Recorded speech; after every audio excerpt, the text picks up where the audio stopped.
রায় জালিয়াতির মামলায় সাবেক প্রধান বিচারপতি এবিএম খায়রুল হক 7 দিনের রিমান্ডে। আদালত এলাকায় উৎসুক জনতার ভিড়। সমন্বয়ক রিয়াদের বাসা থেকে 2,25,00,000 টাকার চেক উদ্ধার। আইন শৃঙ্খলা রক্ষায় কঠোর ডিএমপি।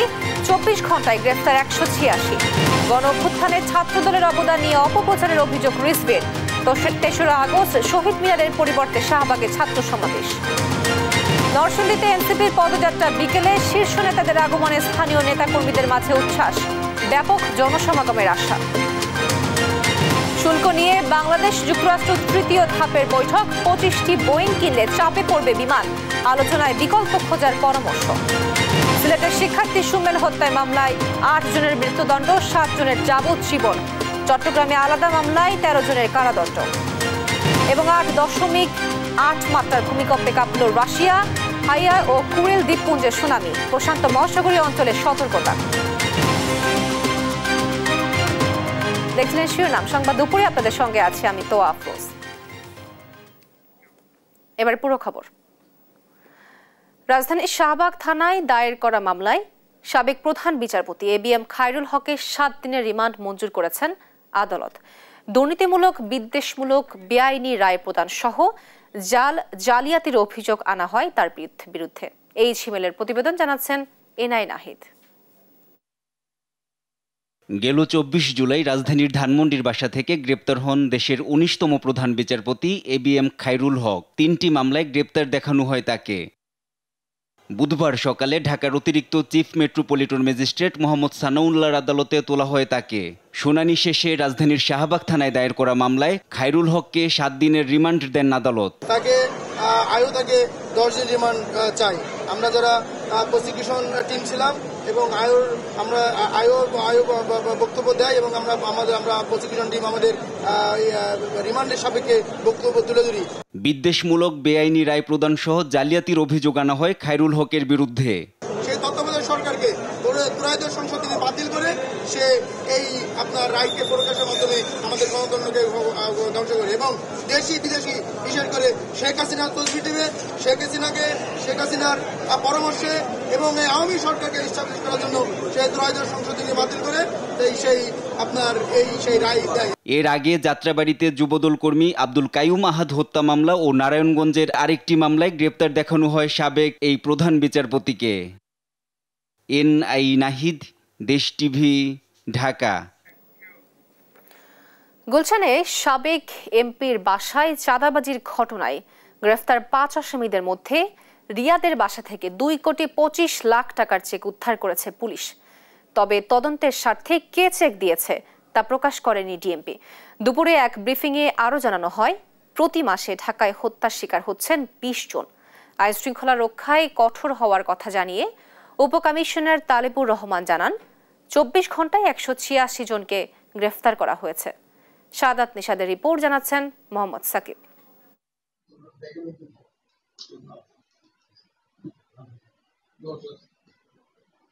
গুলশানে সাবেক এমপির বাসায় চাঁদাবাজির এই ভিডিও ফুটেজ গত 17 জুলাইয়ের। দেখা যায় চাঁদার টাকা নিচ্ছেন বৈষম্য বিরোধী ছাত্র আন্দোলনের নেতা রিয়াদের নেতৃত্বে 5 যুবক।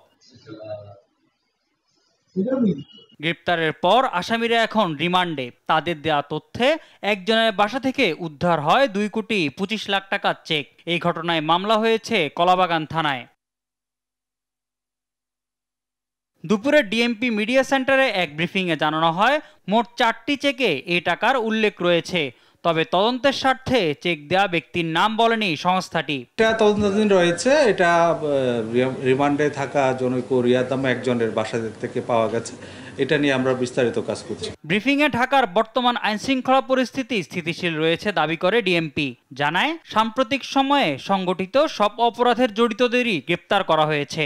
পুলিশ কিন্তু যথেষ্ট সক্রিয় রয়েছে মাঠে এবং ঢাকা মহানগর পুলিশ যথাযথভাবে কাজ করছে দেখে কিন্তু অপরাধের মাত্রাটা অনেকটাই স্থিতিশীল রয়েছে এবং যেসব ঘটনা ঘটছে খুব অল্প সময়ের ব্যবধানে সেই ঘটনায় জড়িতদের আমরা আইনের আওতায় নিয়ে আসতে পারছি।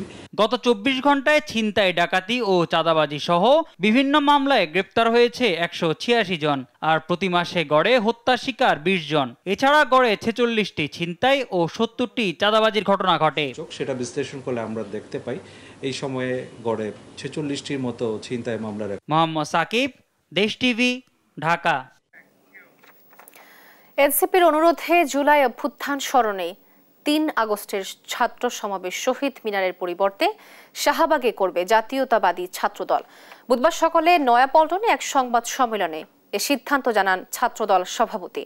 পরে ছাত্রদল আয়োজিত দোয়া মাহফিলে বিএনপির সিনিয়র যুগ্ম মহাসচিব রুহুল কবির রিজভী বলেন, ছাত্রদল নিয়ে অপপ্রচার চালিয়ে লাভ হবে না। নিয়াজ মোর্শেদের প্রতিবেদন, জানাচ্ছেন আলী আক্কাস আকাশ।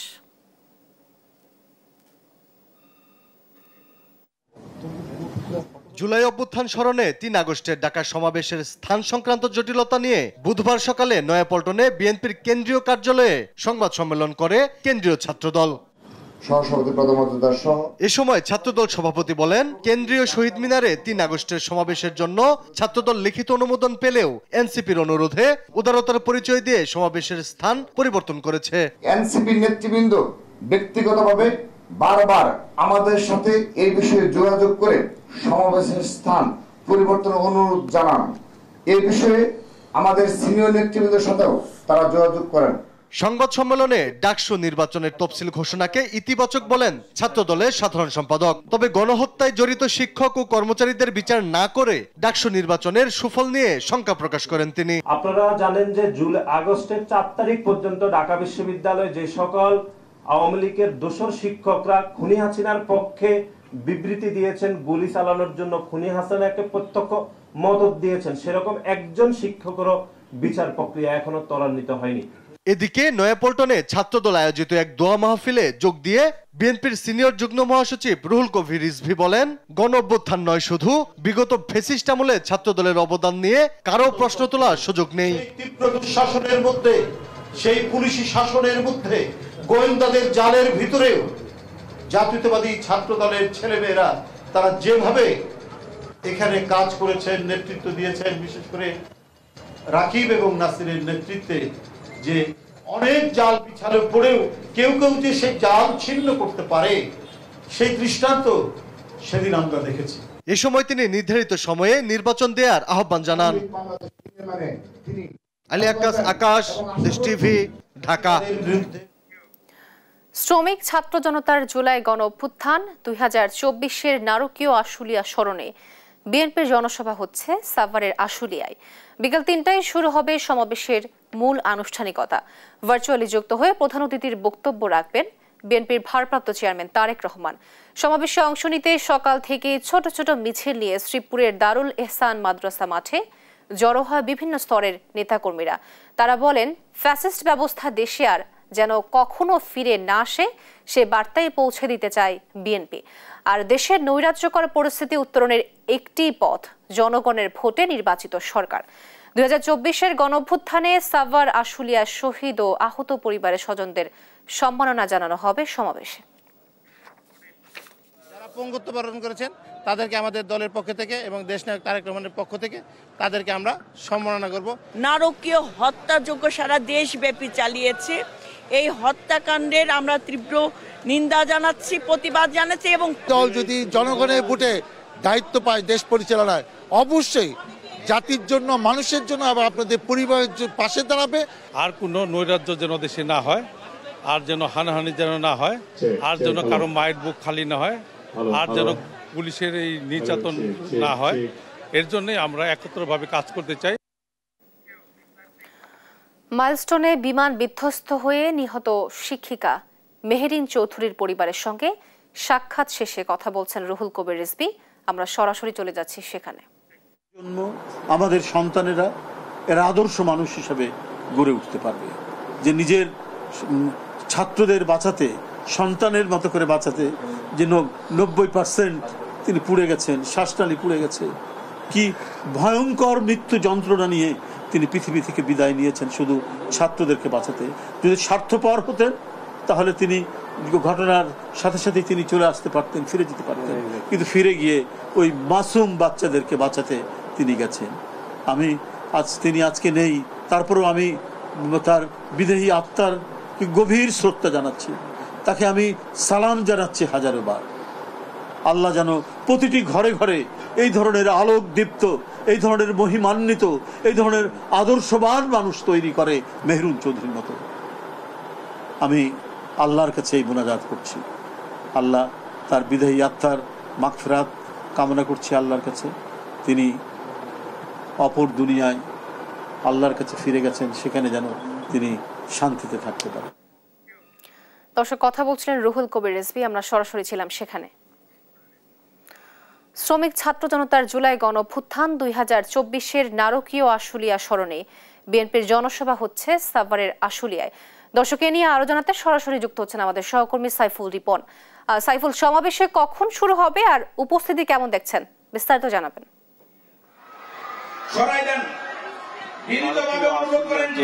স্মরণ সভা, সেই স্মরণ সভা ইতিমধ্যে সম্পন্ন করা হয়েছে এবং আমি যদি আপনাকে একটু দেখানোর চেষ্টা করি যে গেল 5ই আগস্ট 2024 সালে আশুলিয়া থানার সামনে যে পুলিশ ভ্যানে মৃত এবং অর্ধমৃত যেই আন্দোলনকারীরা ছিল তাদের যেই পুলিশ ভ্যানটিতে গায়ে কেরোসিন ঢেলে আগুন দিয়ে দেয়া হয়েছিল, সেই আগুনের কিন্তু একটি ডামি তৈরি করা হয়েছে আজকের এই স্মরণ সভা মঞ্চে। এবং এই যে নারকীয় ঘটনা এবং এই যে অবর্ণনীয় অত্যাচার, নিষ্পেষণ সবকিছু শেষ করে যেই অভ্যুত্থানের মধ্য দিয়ে একটি নতুন বাংলাদেশ গড়ার সুযোগ তৈরি হয়েছে, সেই সুযোগ যেন হেলায় না হারায় কেউ, সেই বিষয়টি নিয়ে কিন্তু আজকের যারা এই স্মরণ সভায় আসতে যাচ্ছেন নেতাকর্মীরা, তাদের মাঝে বার্তা দেওয়া হবে বিএনপির শীর্ষ পর্যায় থেকে এবং বিএনপির ভারপ্রাপ্ত চেয়ারম্যান তারেক রহমান এই যে আজকের স্মরণ সভা, এই স্মরণ সভায় প্রধান অতিথির বক্তব্য রাখবেন। ইতিমধ্যেই কিন্তু এই স্মরণ সভাকে কেন্দ্র করে বিভিন্ন স্তরের নেতাকর্মী, ঢাকা জেলার বিভিন্ন স্তরের নেতাকর্মীরা কিন্তু ইতিমধ্যেই এসছেন এবং আমি যদি আপনাকে একটু দেখানোর চেষ্টা করি, ইতিমধ্যেই যেই প্যান্ডেল টাঙানো হয়েছে সেই প্যান্ডেলের এখানে কিন্তু বিপুল সংখ্যক নেতাকর্মী এসে উপস্থিত হয়েছেন এবং বাইরে ছোট ছোট দলগুলো, বিভিন্ন ইউনিটের নেতাকর্মীরা ছোট ছোট মিছিল নিয়ে এই যে সমাবেশ স্থলে, স্মরণ সভা স্থল, সেই স্মরণ সভা স্থলে আসছেন এবং বিকেল 3টায় নির্ধারিত সময়ে আজকের এই স্মরণ সভাটি শুরু হওয়ার কথা রয়েছে। এবং এখানে আয়োজকদের মধ্যে রয়েছেন যে ঢাকা জেলা বিএনপির সাধারণ সম্পাদক নিপুণ রায় রয়েছেন, আমরা তার সাথে একটু কথা বলার চেষ্টা করব যে আজকের স্মরণ সভার মধ্য দিয়ে কি বার্তা দিতে চাচ্ছেন আপনি। আজকের এই স্মরণ সভা এই জাতির জন্য একটি খুব গুরুত্বপূর্ণ দিন। আমাদের দীর্ঘ 16 বছর যাবৎ যে দমন, নিপীড়ন, নির্যাতন বিএনপি নেতৃবৃন্দ এবং সাধারণ জনগণ, মুক্তিকামী জনতার উপর ফ্যাসিবাদ শেখ হাসিনা সরকার যে দমন নিপীড়ন করেছেন, গুম, খুন, হত্যার শিকার হয়েছে, তার একটা পুঞ্জীভূত আপনার ঘৃণা এবং প্রতিশোধ এবং দ্রোহের আগুন জুলাই গণঅভ্যুত্থান, ছাত্র জনতার এই গণঅভ্যুত্থানের মাধ্যমে শেষ কৃতিত্বে টানা হয়েছে। সেখানে ফ্যাসিবাদ শেখ হাসিনা পালিয়ে গিয়েছে, কিন্তু তাদের প্রশাসনের লোক আমাদের আশুলিয়া থানায় 5 জনকে হত্যা করে পুড়িয়ে দিয়েছে। আর একজন ব্যক্তি সুস্থ ছিল, গুলিবিদ্ধ হয়েছে, তাকেও জ্যান্ত অবস্থায় পুড়িয়ে দিয়েছে। এটা খুবই মর্মান্তিক ঘটনা। আমরা আজকে এই স্মরণ সভার মাধ্যমে আমরা জাতির কাছে এবং আমাদের দলের শীর্ষ নেতার কাছে আমরা প্রত্যাশা করি আগামী দিনে যেন কেউ রাষ্ট্রযন্ত্রকে ব্যবহার করে জনগণের বিরুদ্ধে ব্যবহার করতে না পারে, রাষ্ট্রযন্ত্রকে কুক্ষিগত করে যেন নিজের রাষ্ট্র তৈরি করতে না পারে। শহীদ পরিবারের প্রতি আমাদের সমবেদনা এবং এর বিচার আমরা চাই। অসংখ্য ধন্যবাদ আপনাকে। যেমনটি শুনছিলেন যে বিকেল 3টায় আজকের এই সমাবেশের আনুষ্ঠানিকতা শুরু হবে এবং ইতিমধ্যেই সামগ্রিক প্রস্তুতি কিন্তু সম্পন্ন করা হয়েছে। তো রিপন, আপনাকে ধন্যবাদ। দর্শক, শ্রমিক ছাত্র জনতার জুলাই গণঅভ্যুত্থান 2024-এর নারকীয় আশুলিয়া স্মরণে বিএনপির জনসভা হচ্ছে সাভারের আশুলিয়া। এ নিয়ে বিস্তারিত জানাচ্ছেন আমাদের সহকর্মী সাইফুল রিপন। দেশ গড়তে জুলাই পদযাত্রার কর্মসূচির অংশ হিসেবে নরসিংদীতে বড় পরিসরে পথসভা ও সমাবেশের আয়োজন করেছে জাতীয় নাগরিক পার্টি। মঙ্গলবার রাতে কেন্দ্রীয় নেতারা নরসিংদীতে পৌঁছেছেন। বুধবার দুপুরে শহীদ পরিবারের সঙ্গে মত বিনিময় শেষে বিকাল 4:30টায় পদযাত্রা শুরু হবে। বিভিন্ন সড়ক ঘুরে 5টায় পৌরসভা চত্বরে সমাবেশে অংশ নেবেন নেতাকর্মীরা। জেলা জুড়ে ব্যাপক প্রস্তুতি চললেও এইচএসসি পরীক্ষার কারণে বিকেল 4টায় কর্মসূচি শুরু হবে। পথসভায় লক্ষাধিক মানুষের জমায়েতের আশা করেছে দলটি। নিরাপত্তা নিশ্চিতে পুলিশ, র্যাব ও সেনাবাহিনী মোতায়েন রয়েছে।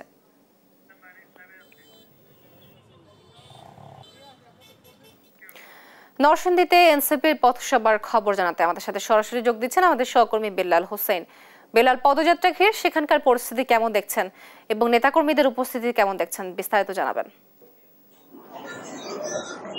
তো দেশ গড়তে জুলাই পদযাত্রার অংশ হিসেবে আজকে নরসিংদীতে জাতীয় নাগরিক পার্টির যে কেন্দ্রীয় নেতৃবৃন্দ রয়েছে তাদের যে পথসভাটি সেটি বিকেল 4টার সময় শুরু হবে এবং এর আগে বেলা 2টার পরপরই আসলে ঠিক আমার পেছনে যেটি রয়েছে নরসিংদী ক্লাব, এখানে যারা আসলে এই জুলাই গণঅভ্যুত্থানে নরসিংদীর বাসিন্দা, নরসিংদী সহ ঢাকা এবং সারা দেশের বিভিন্ন জায়গায় শহীদ হয়েছেন সেসব পরিবারের সঙ্গে মূলত তারা এখন কথা বলবেন এবং তাদের সঙ্গে নানান বিষয়ে আলোচনার পরপরই কিন্তু জাতীয় নাগরিক পার্টির আহ্বায়ক নাহিদ ইসলামের নেতৃত্বে যেই কেন্দ্রীয় দলটি এখানে এসেছেন, অর্থাৎ মুখ্য সংগঠক হাসনাত আব্দুল্লাহ, সাজ্জিস সহ আরো যারা এসেছেন সকলে এখান থেকে পরবর্তীতে এই যে নরসিংদীর স্থানীয় এনসিপি নেতাকর্মী রয়েছে তাদেরকে নিয়ে তারা কিন্তু যেটি পৌরসভার গোলচক্কর এলাকা রয়েছে সেখানে পদযাত্রা শুরু করে এবং পরবর্তীতে তারা বিকেল 5টায় সমাবেশ করবেন এবং সেই সমাবেশ থেকেই তারা নেতা কর্মীদের প্রতি তাদের যে বার্তা সেটি তারা প্রদান করবেন, এমনটাই কিন্তু এখন পর্যন্ত আমাদেরকে জানানো হয়েছে।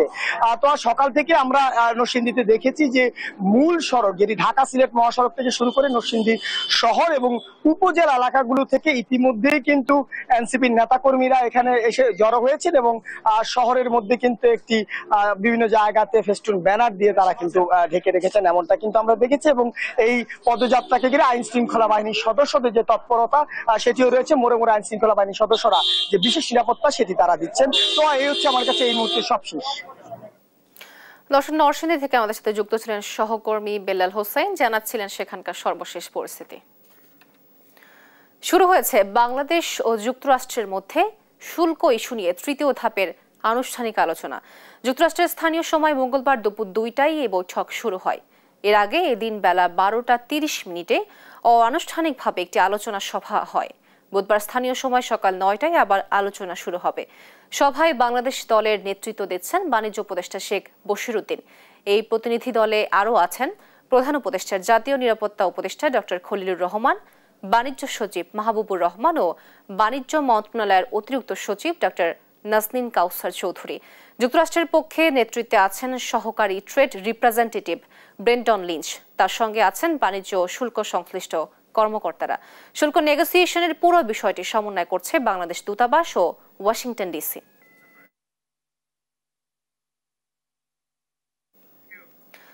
যুক্তরাষ্ট্রের 35% শুল্ক ঠেকাতে দেশটি থেকে 25টি বোয়িং কেনার যে সিদ্ধান্ত নিয়েছে বাণিজ্য মন্ত্রণালয়, এ বিষয়ে কিছুই জানে না বাংলাদেশ বিমান।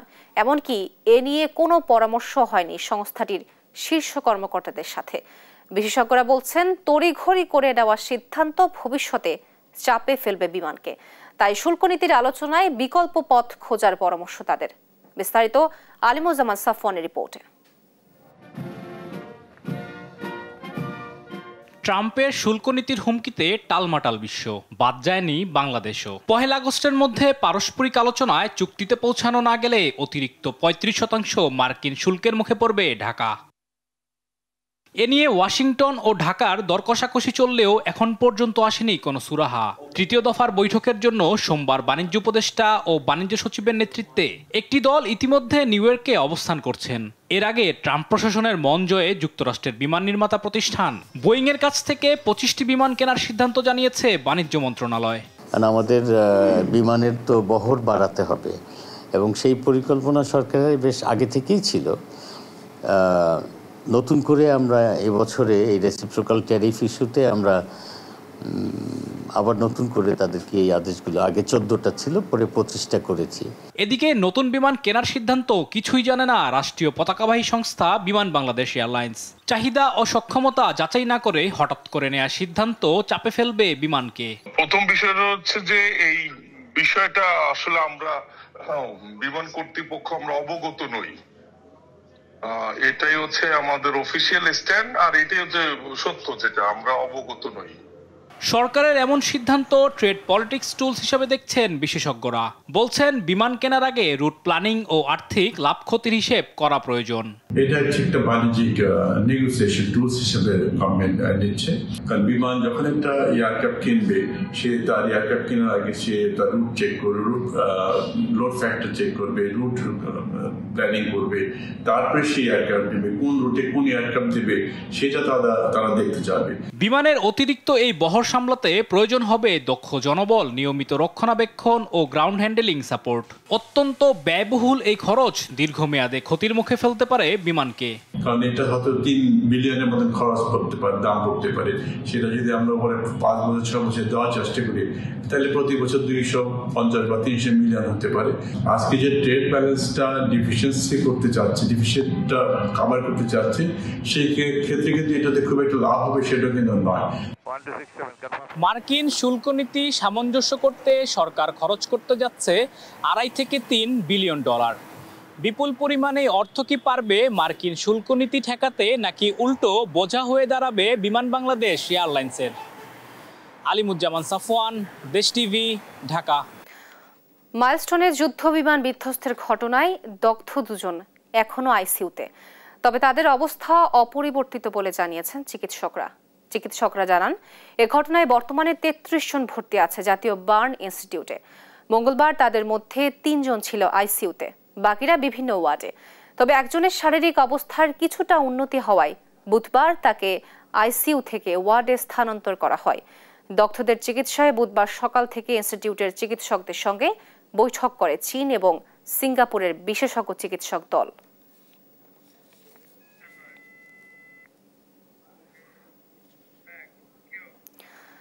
জুলাই গণঅভ্যুত্থানের প্রথম শহীদ আবু সাইদ হত্যা মামলায় 30 আসামির বিরুদ্ধে অভিযোগ গঠন করা হবে কিনা সে বিষয়ে 6 আগস্ট আদেশ দেবেন আন্তর্জাতিক অপরাধ ট্রাইব্যুনাল 2।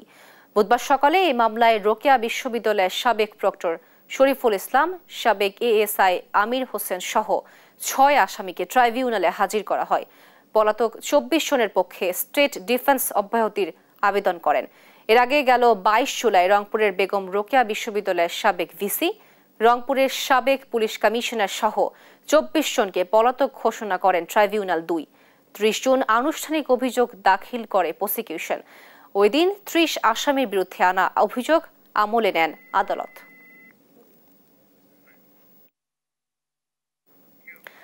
সিলেটের বিশ্বনাথে চাঞ্চল্যকর স্কুল ছাত্র সুমেল হত্যা মামলায় 8 জনের মৃত্যুদণ্ড ও 7 জনের যাবজ্জীবন কারাদণ্ড দিয়েছেন আদালত। বুধবার দুপুরে সিলেটের অতিরিক্ত জুডিশিয়াল ম্যাজিস্ট্রেট আদালতের বিচারক সৈয়দা আমিনা ফারহিন এর রায় ঘোষণা করেন। 2021 সালের 1 মে সিলেটের বিশ্বনাথে চাউল ধনী হাওরে বাবাকে বাঁচাতে গিয়ে গুলিবিদ্ধ হয়ে মারা যান সুমেল। ঘটনার একদিন পর নিহতের বাবা ইব্রাহিম আলী আসামিদের বিরুদ্ধে বিশ্বনাথ থানায় হত্যা মামলা করেন। এদিকে চট্টগ্রামের রাঙ্গুনিয়ায় মাদক সেবন ও প্রকাশ্যে জুয়া খেলার অভিযোগে আলাদা মামলায় 13 জনকে কারাদণ্ড দিয়েছে ভ্রাম্যমাণ আদালত। বুধবার রাত 11টার দিকে উপজেলা নির্বাহী কর্মকর্তার নেতৃত্বে উপজেলার চন্দ্রখোনা কদমতলী ইউনিয়নে এ অভিযান চালানো হয়।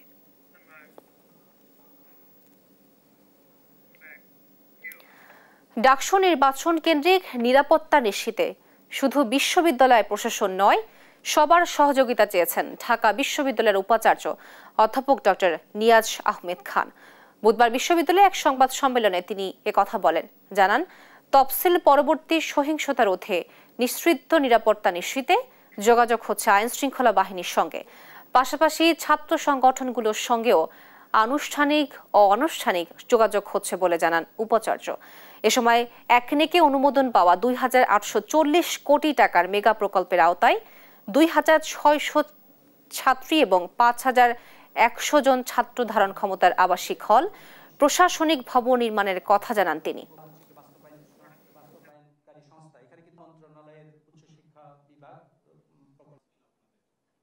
আইনশৃঙ্খলা রক্ষাকারী বাহিনীগুলোর সাথে আমাদের প্রক্টর অফিসের সমন্বয়ে প্রতিদিন যোগাযোগ, প্রতিদিন ছাত্র সংগঠনগুলোর সাথে আমাদের আনুষ্ঠানিক এবং অনানুষ্ঠানিক যোগাযোগ অব্যাহত আছে। উজান থেকে নেমে আসা ঢলে হঠাৎ করে তিস্তা নদীর পানি বৃদ্ধি পেয়ে লালমনিরহাটের হাতীবান্ধার ডালিয়া ব্যারেজ পয়েন্টে বিপদ সীমার ৫ সেন্টিমিটার উপর দিয়ে প্রবাহিত হচ্ছে। মঙ্গলবার রাত 10টার দিকে পানি বিপদ সীমার উপরে ওঠে।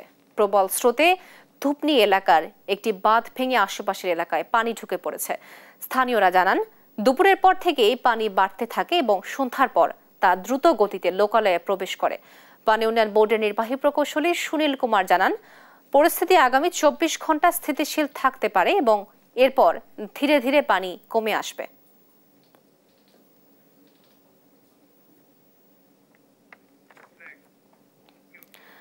বৈরী আবহাওয়ার কারণে দেশের 4টি সমুদ্র বন্দরে 3 নম্বর সতর্কতা সংকেত এবং নৌবন্দরকে 1 নম্বর সতর্কতা সংকেত দিয়েছে আবহাওয়া বিভাগ। দুর্ঘটনা ঝুঁকি এড়াতে বিআইডব্লিউটিএ ভোলার অভ্যন্তরীণ 10টি রুটে বন্ধ ঘোষণা করেছে লঞ্চ চলাচল। ভোলা নৌবন্দর কর্তৃপক্ষ জানায়, সতর্কতার সংকেত থাকায় এসব রুটে লঞ্চ চলাচল বন্ধ রাখা হয়েছে এবং পরবর্তী নির্দেশ না দেওয়া পর্যন্ত তা অব্যাহত থাকবে। তবে ভোলা ঢাকা ও ভোলা বরিশাল রুটে লঞ্চ চলাচল স্বাভাবিক রয়েছে। এদিকে নদীর পানি বাড়ায় ভোলার ইলিশা ফেরিঘাট তলিয়ে গেছে। এতে যানবাহন ওঠানামায় বিঘ্ন ঘটছে। দেশে 20% শিশু কম ওজন নিয়ে আর 16% শিশু জন্ম নিচ্ছে নির্ধারিত সময়ের আগে।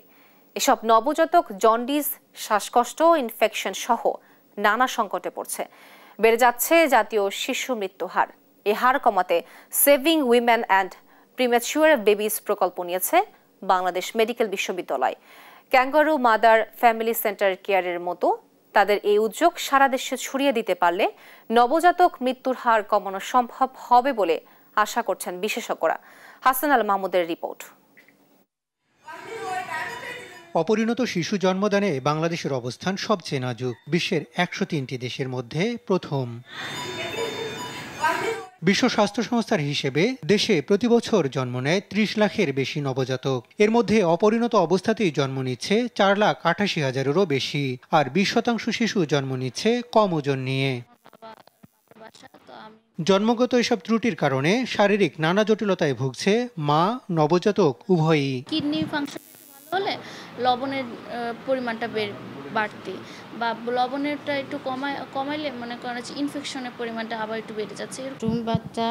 বাচ্চার ওজন কম, শ্বাসকষ্ট।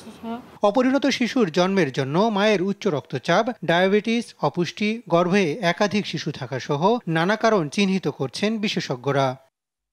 এতে নবজাতকের শ্বাসকষ্ট, জন্ডিস, ফুসফুসের সংক্রমণ, রক্তশূন্যতা দেখা দিচ্ছে। প্রভাব পড়ছে জাতীয় শিশু মৃত্যু হারে। অপরিণত যেসব শিশু বেঁচে থাকছেন তারাও বড় হচ্ছেন মারাত্মক ঝুঁকি নিয়ে। এসব শিশুর সুস্থতার জন্য পরিবারের সেবার উপর জোর দিচ্ছেন বিশেষজ্ঞরা। পরামর্শ দিচ্ছেন কিছু সাধারণ ডিভাইস ব্যবহারের। 100টার ভিতরে 40টা বাচ্চা 1 ঘন্টার ভিতরে বুকের দুধ খাওয়ানো শুরু করে, আর 60টা বাচ্চা 1 ঘন্টার পরে বুকের দুধ খাওয়ানো শুরু করে। যে বাচ্চা প্রিম্যাচুর হয়ে গেল, ওই বাচ্চা যদি শ্বাসকষ্ট হয়, এখন যেটা ওয়ার্ল্ড হেলথ অর্গানাইজেশনের রিকমেন্ডেশন যে ওই বাচ্চাটাকে সঙ্গে সঙ্গে সিপ্যাপ নামে একটা ছোট মেশিন আছে, ওই মেশিন দিয়ে ওই বাচ্চাটাকে যেন তার চিকিৎসা পদ্ধতি প্রয়োগ করা হয়। এর মাধ্যমে দেখা যায় যে তার সুস্থতার হারটা অনেক বেশি হয়। ডাব্লিউএইচও রেকমেন্ড করছে সেটা হলো ফ্যামিলি সেন্টার কেয়ার। তার মানে হলো এই মায়েরাই এনএইচসির ভিতরে ঢুকবে এবং মায়েরাই এই নবজাতকের সেবা ইনশিওর করবে। নবজাতকের মৃত্যু কমাতে সেভ দ্য চিলড্রেনের সহায়তায় বাংলাদেশ মেডিকেল বিশ্ববিদ্যালয়ে সিপ্যাপ ডিভাইস ও ক্যাঙ্গারু মাদার কেয়ার প্রশিক্ষণ দেওয়া হচ্ছে। এই প্রকল্পে 1,65,000-এর বেশি গর্ভবতী নারীকে সেবা প্রদান করা সম্ভব হয়েছে এবং 87,000 যে নবজাতক যারা প্রিমেচিউর বার্থ হয়েছে তাদের উন্নত চিকিৎসা দেওয়া সম্ভব হয়েছে। আর 1,500-এর মতো স্বাস্থ্যকর্মীকে প্রশিক্ষণ দেওয়া সম্ভব হয়েছে। জেলা উপজেলা পর্যায়ে এই উদ্যোগ ছড়িয়ে দেয়া গেলে জাতীয় শিশু মৃত্যুর হার কমিয়ে আনা সম্ভব বলে মনে করছেন বিশেষজ্ঞরা। হাসান আল মাহমুদ, দেশ টিভি, ঢাকা।